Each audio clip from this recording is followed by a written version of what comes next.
আলাইকুম। আজকে মসুরির ডাল দিয়ে পাতলা খিচুড়ি রান্না করব। ধুয়ে চালটা পরিষ্কার করে নিয়েছি। পেঁয়াজ, রসুন, কাঁচামরিচ, আলু, এলাচ, দারচিনি, লং, তেজপাতা, জিরে বাটা। চালগুলো প্রেসার কুকারে দিয়ে দিলাম।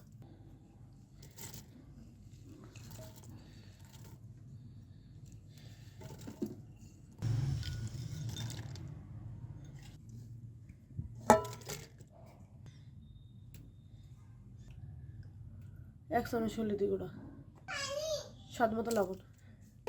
চুপ আমি কথা কই না। এক চামচ ধনে গুঁড়া, পরিমাণ মতো সয়াবিন তেল, খুন্তি দিয়ে ডাল দেবো, বাকি দেবো, পরিমাণ মতো পানি দিতে, ঢাকনা দিয়ে দেবো। ঢাকনা হয়েছে ফের নাড়িয়ে দেবো খিচুড়ি। ঢাকনাটি ঢেকে দেবো। খিচুড়ি ভাত হয়ে গেছে, গ্যাসটা বন্ধ করে দেবো। পাতলা খিচুড়ি রেসিপি হয়ে গিয়েছে রান্না করা।